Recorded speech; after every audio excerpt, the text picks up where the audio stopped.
Oh, faithful.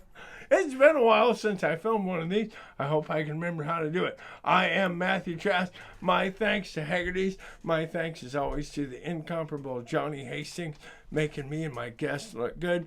Please like, share, and support my YouTube channel, Matthew Trask, and the Haggerty's Music Works channel. They are doing more and more incredible stuff. Please visit my friends at Black Hills Blend Espresso, 4 convenient locations here in Rapid City. They might not make you happy, but they will make you caffeinated. Noah Peterson, it's so good. You guys, we are going to have fun. This is a real musician showed up late with no strings on his guitar. That's and how we do Samick. it. That is classic me, folks. This is legit right here. Tell us about you, sir. Well, my name's Noah Peterson. Awesome. I think we're aware of that. It might even be in the title. It could, but I'm just a guy from Rapid City here who likes to play some guitar. I originally wanted to be a drummer, and I've been lucky enough to be part of one of the best music scenes in the Midwest, I think maybe in the country, and it's been maybe 6 years since I started trying to write songs. I haven't sang for very long. I played guitar starting when I was 16. Okay. And all I wanted to do was play a C chord. I couldn't seem to do it. I got the guitar for my birthday, and I got so frustrated I wanted to break it in half, just like some people do with skateboards. But I calmed myself down, and I'm only saying that because I did that with a skateboard. Oh, okay. Gotcha. I decided to put it away into my closet for a while. The guitar, yeah, not the skateboard. So frustrated. Okay, all right, gotcha. Fingers hurt. Put it in my closet, and then about a year later, I pulled it back out. And I go to try the same damn thing I was trying to do a year before, and there it rang out. Oh. And it felt like the most positive feeling I've ever felt, and I was addicted ever since. Like I said, I wanted to be a drummer. I had a drum set before that. I saved up about $300 and split a $700 drum set that was a Gretsch with my stepdad. Okay. And just annoyed the family with it like crazy, because I was known to be tapping on my legs or the table. Oh, sure. When I was little, all the time, so it just made sense. Better get a drum set. I always loved playing on his that he had. He was part of a punk rock band. Oh, okay. So that was really my intro to music. He was part of one of the harder bands in town way back when here in Rapid City. And I wanted to be the same way, Mm-hmm. And those were my first concerts I ever got to see, where people just passionately throwing themselves around, Right, yeah. It was a blast. And I love that drum set. I got to play cello for about 8 years in school. Oh, wow. Yeah, my family put me in the orchestra. I got handed a cello. I picked it because it had the warmest sound. I got to sit down for one. All the time. And then I just never, I was never in love with it while playing at the school or at any functions, unless I was in a group. Then I felt fine. Felt great playing in a group. And then I would go to like auditions or have little solo recitals, and I was just sweating. I hated it. It was miserable. There was always a judge, and everything had to be just so. Every note on that paper had to come out that way. And, I had a heart that wanted to express it further or change things in my head all of the time. I'd listen to music on CD and just think about how I could make one little thing different, or it would sound that way in my head and drive me nuts. Like one part of a song should. So that's really what I would do with my guitar when I first started. I learned a couple cover songs, and I just played it my way. Right. I would do that with the cello, too. I would take it home to practice, like Bach or Beethoven or whatever it was. And I'd immediately just start trailing off and playing my own notes. I remember liking Bach just because that was the one composer that our teachers vocalized as somebody who wanted you to play his music your way, like that Suite Number 1, whatever it was on the cello.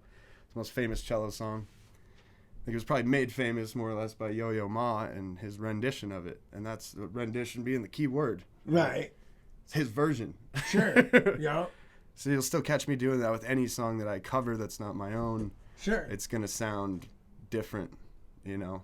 It might even be wrong, but it's the way it feels comfortable to me. Because I hate that being a technicality. What I tell everyone, to kind of end my little ramble here, I tell everybody that music is a feeling. If it feels right, it is right. Sure. And it doesn't matter what it sounds like. Absolutely. And I want everybody to remember that. Words of wisdom. In addition to changing your strings, if it feels right, it Yeah, is right. no kidding. There we go. So, which came first, the cello, the drums, or the guitar? The cello. The cello came first. The cello did come first. In, Now that I'm grade trying school? to piece my memory together. It was elementary school, 4th grade. Elementary school. Okay. And you said your stepdad was a drummer in a band.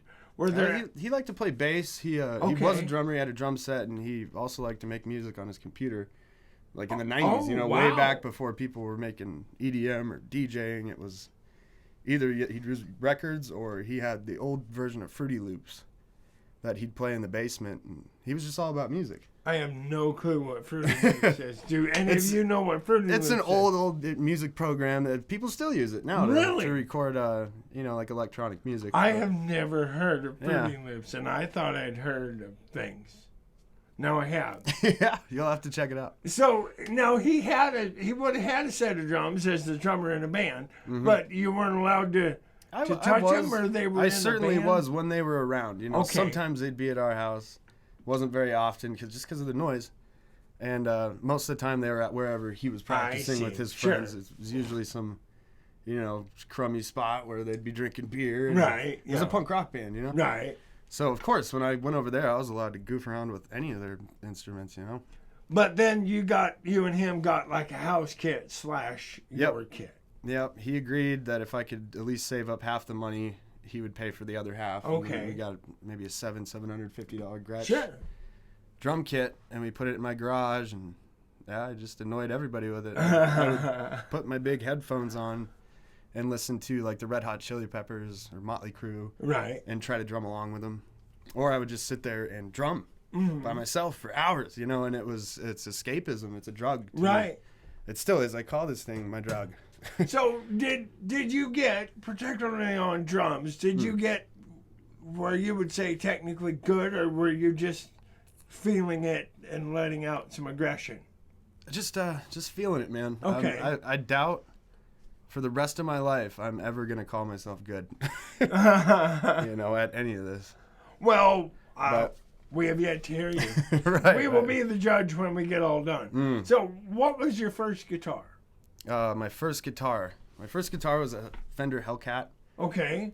It was from here, I believe. I got it for my birthday from my parents, and was it Tim Armstrong? Is that his name? Tim Armstrong Hellcat. Yeah, yes. And it had cats instead of the little ivory dots. Right. I thought that was really, really cool. And it plugged in and everything, and I eventually got an amp for it, and I just liked having it to be portable. Sure. And the whole reason I ended up falling in love with the guitar, the acoustic guitar specifically, was because it was percussive. Right. This hand is beating a drum, it feels like. Right.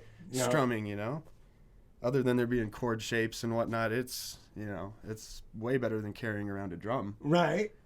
And way more versatile.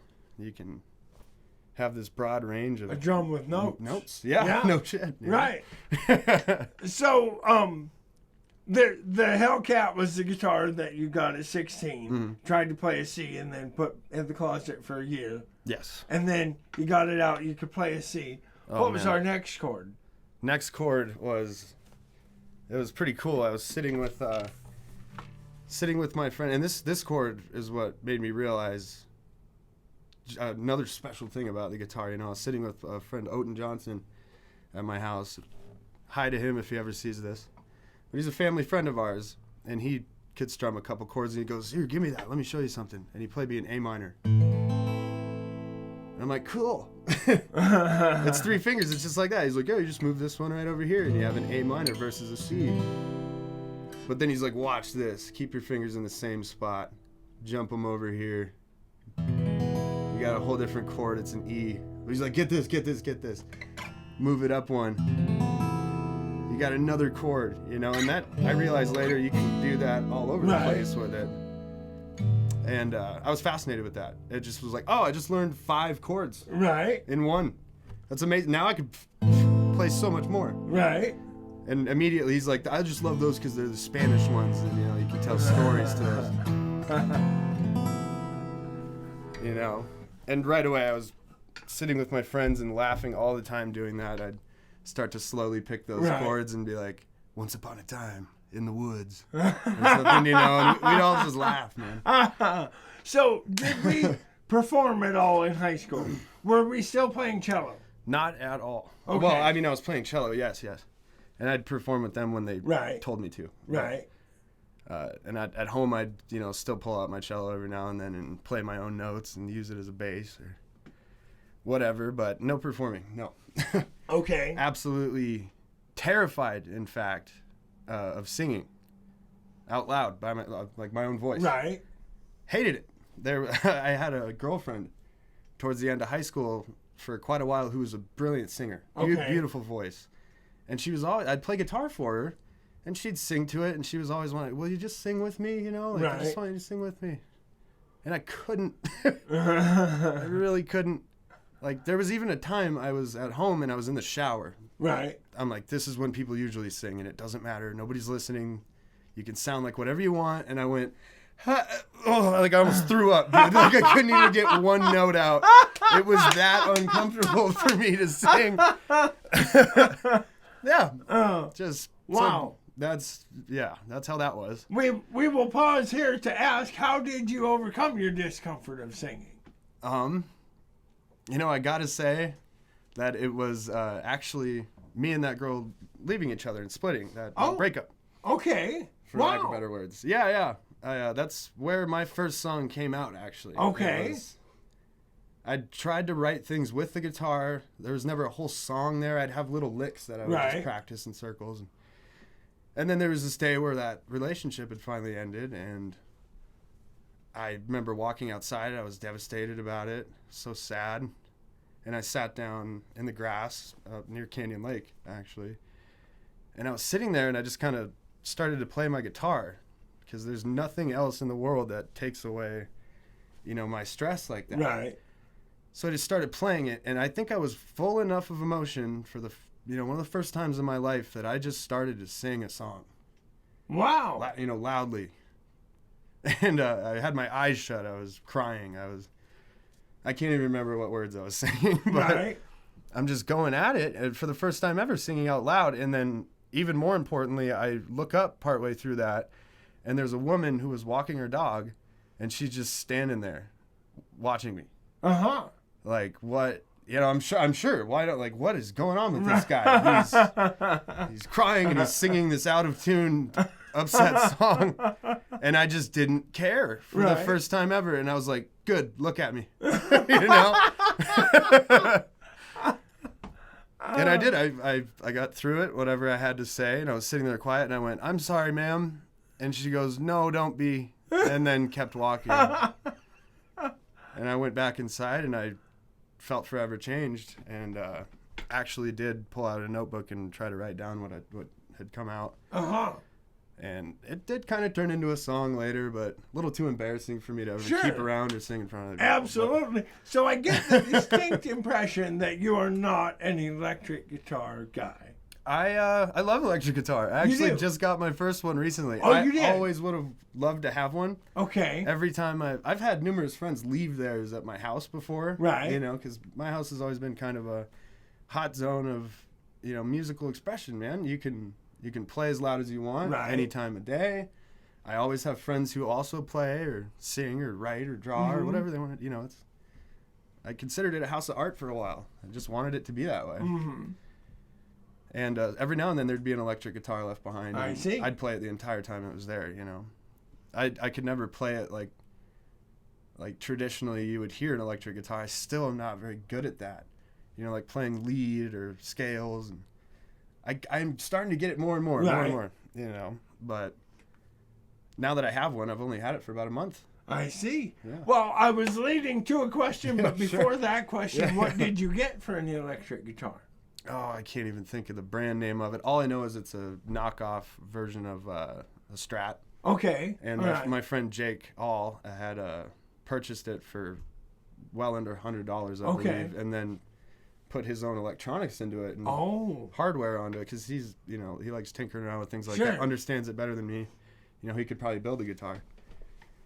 So he made it sound just great, to me. Right. And it plays well, and I'm going to have it forever. Awesome. Well, so the question I was getting to was, you mentioned that you bought an amp for your Fender Hellcat guitar. Do you remember what that amplifier was, and do you still have it? I might. Oh, wow. I might. It was a Fender amp. Okay. I don't know what specific model, but I loved it because it had the little knob on it that had the effects. Oh, sure. So okay. If anything, I could plug that guitar in and face it away so it wouldn't rattle off of my reverb or whatever it is. Right. And and I could make it have little effects that I'd make wah wah wah wah. I still don't know what any of it means, but it's just hilarious. It makes me so happy to make my guitar make weird noises. Awesome. We better talk about this guitar. I am so excited, you guys, and you guys be excited too. The first Samick on the show. We've talked a lot about Samick. It is the vaunted Greg Bennett series guitar, acoustic guitar. I would guess that the body is laminate mahogany. I would guess so as well. And can you tell from there where it was made? That's what I was kind of trying to look for. Indonesia. It was made in Indonesia. So this is, in many parts of the world, that's actually surprising to me, the go-to beginner entry-level guitar. And this man has so far made a career out of this guitar. Tell us about it. Oh, it's got a funny story that I was just telling Matt before the show. I was considering not even telling its origin story. And then he told me, and I was like, dude, you kind of have to now. It's funny. It's got a name, by the way, folks, and I call it Giltwood. I wasn't the one that coined that. A good friend of mine, one night, we were trying to give it a name, and it fell out of his face, and it stuck. And the reason we call it that is because I had a small fling for a short while with a girl. Maybe a week or so I knew her, and she had I'd play guitar all the time, and she really liked that, and she told me that her dad had given her a guitar and that she'd like to learn some guitar. If she brought it over, would I teach her something? And I said, of course. And sure enough, she did, and trying to teach her the same thing that I learned, that C chord, whatever it might have been. And she goes, well, I'm not ever going to play this thing, I'm never going to get around to learning it or playing it as well as you do. Why don't you keep it? So I took that as, it's a gift.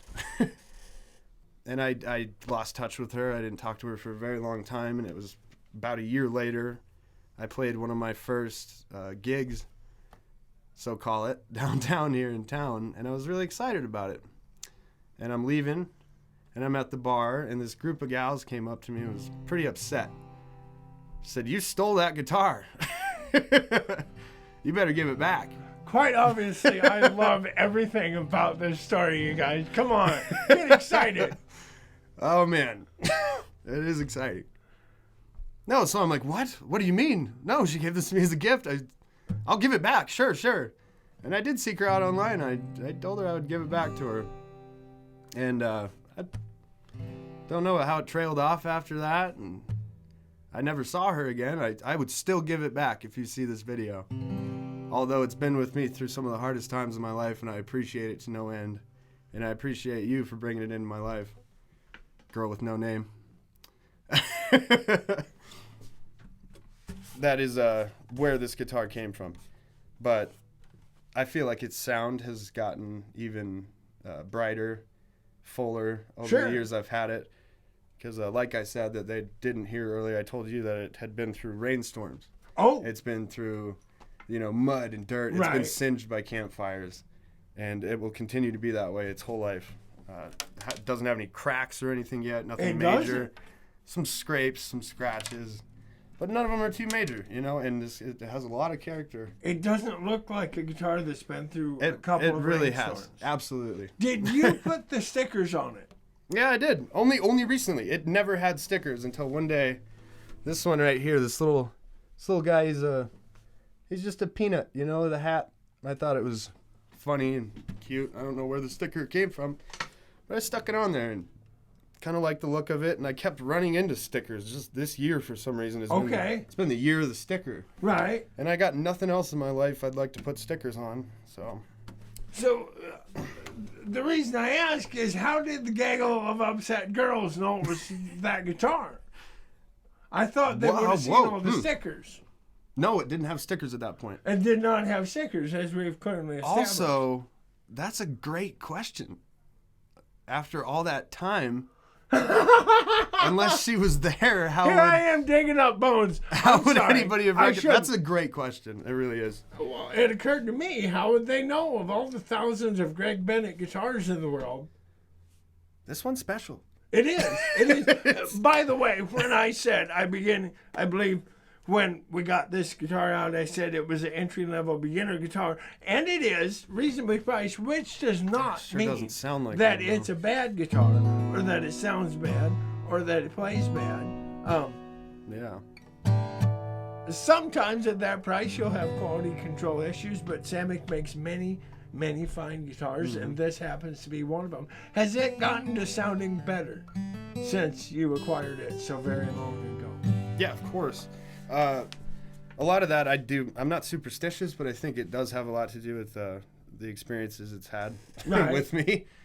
The rain. Yeah, and maybe that not being so much part of it, it has a lot to do with me learning how to take care of a guitar. Oh, sure. Yeah. I never used to know how to put on my own strings. Right. I never used to know how any of this worked, what any of this was called. You know? But now I do understand what strings are best for this guitar. Okay. I know how to put them on. You know, What strings do we use?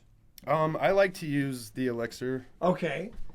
brand strings, a light string. Okay. Yeah. I had to learn that the hard way too. Sure. Went to put on a little too heavy greatest string at one point, and I thought this guitar was broken forever because it was strings were fat enough they're rattling off of these off frets. the frets. Yeah. So I think I came to Johnny crying like, my guitar's broken, dude, it's my only one. And he's like, you just have too fat of strings on it, dude. So we publicly perform rather sporadically. Yes. Yeah. But we do perform sometimes. Where could we keep up with you to learn about your performances? Well, geez, it could be anywhere at this point. I call the 445 my home base. Okay. I mean, that is really... That's another long story, too, where I got to meet some of the best musicians I've ever met in person, I've ever gotten to be friends with. And I just kept showing up to that specific bar, not just to watch them play, but to, say hi, get to know them, and then maybe someday even play one song here or there. Maybe they'll let me on stage. And over time, sure enough, I did get to do a couple of those types of things. And then eventually I was allowed to, play a whole half an hour of mine, or whatever. But that is where I work there now. Okay, all right. I work in the kitchen there if you guys ever want a filet mignon. But awesome. I also love to play around there. But I could play it, I could be at Murphy's. I could be anywhere downtown, frankly, that has music, except for the Firehouse. I've never played there. Do you have an online presence, is where I was going with that? Not typically. Okay, all right. I definitely have a few things online. I have a SoundCloud, but the things that I've put online were just, I think I was, just more or less drunk and overly confident in the material I was putting there. Because I listened back to it and... Going back to your own rule, if it feels good, it is good, I know. I can't even live by my own words, can I? God damn it. So you do have some recordings. Do you have like a CD available, an EP? Do we have anything of that nature? Not yet. Do we have dreams? Not a full project. Okay. But yes, of course. That's another fun thing that happened to me this year. squared off a room in my house just for music, which I always wanted in general. But I bought a nice computer. I bought a little interface to plug my instruments into. And Wow. I'm just using the free GarageBand program at this point. Sure. But I'm trying to learn about, plugging in and recording myself and making things sound right. Right. Coming out of a speaker, headphone. I'm learning about it. Right. Eventually I'll get a nicer program and understand it more, and I'll definitely I'll not stop recording. I'm still going to be doing it. But yeah, right now it's just me with some cheap stuff in my bedroom. Sure. That's Well, all. becoming the master on something like that is not going to hurt you. Just like keeping your of course good not. old Samick and learning all the sounds you can make out of a Samick guitar, Of course. Well, that's another great rule of life right there. Never stop learning. Right, exactly. If you ever feel like you know it all, know you failed. Do we have anything else we need to talk about? I'm not really sure. I mean, I could talk all day about music and why I love it and things that I've been through because of music. Sure. I mean, we could talk all day, trust me. Tell us one story about something you've been through because of music. Ooh. I spoke too soon, didn't I? Let me think. There are some very, very funny ones. Very, very funny ones. Let's see here. Oh, there's a real short one. My very first gig ever downtown, where I was, there was a little bill and it had my name on it and all that. It was down at the basement. They used to call it the Improv downtown, where I don't know if there's anything there anymore. But it used to be a little musical venue. And I got to play there, and it's still to this day the one gig I've ever had where I remember looking out. And yeah, there was a bit of a crowd spaced here and there, but along the front of the stage was all of my friends. Oh. Right. Every last one of them. And they were jumping, they were excited, they were smiling, and it felt like just how it felt when I was in my living room with all of us partying. Sure, yeah. And me playing some guitar, and it felt that same way on stage, which I had thought it wouldn't. I was so nervous about it, and thought it would have this whole new dynamic. Right. Thought there'd be a wall up between us, basically, and lights on me, and it's nerve-wracking. I didn't even like to sing shortly before that. But that gave birth to a love in my heart for performing that'll never die, Wow. Looking out and seeing my friends. Cool. But afterwards, my friend Raven got so excited after we all left running from that bar, so stoked that I got to do that. And she tried to jump over like a trash can or something, and she just gashed her leg up. Oh. Like real good. Well, that's good. But she's so happy and stoked about what we were doing that night that it didn't even seem to hurt her, until the next day. But that's just how happy it made all of us. Wow. You could have punched Very us all in cool. the face and we would have kept smiling. Happiness and sadness are the things of your life, aren't they? Big time. Are you ready to play a song? Have you selected one? Yeah. I got to do the little thing, and then you play a song. You think about what you're going to play. Remember my sponsorship with Trash K LLC, large, round, and square bales, and custom haying services.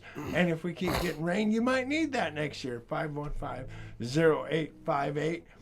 From Haggerty's, the legendary guitarist Greg Bennett, the father of the Greg Bennett series, who nobody seems to know, says, change your strange. Take it away, Mr. Noah Peterson. Right. I think I will play a song that's not my own, but it was my favorite song growing up. And I just now recently learned it. It's a song about life advice. About trying to learn how to take your own, which I'm still learning, obviously. But it's called Ooh La La by the Faces.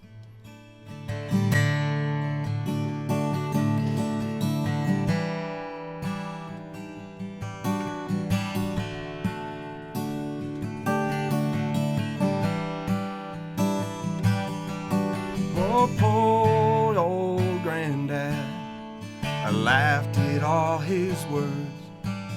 I thought he was a bitter man. He spoke of women's ways. They'll laugh at you and they'll treat you bad before you even know.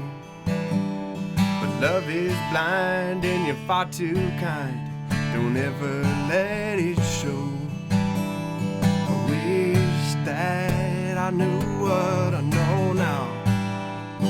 When I was younger, I wish that I knew what I know now. When I was stronger, the can such a pretty show that steals my heart away. But backstage, back on earth again, all the dressing rooms are gray. Oh, oh, grandson, now come on strong. They'll make you feel just like a man, and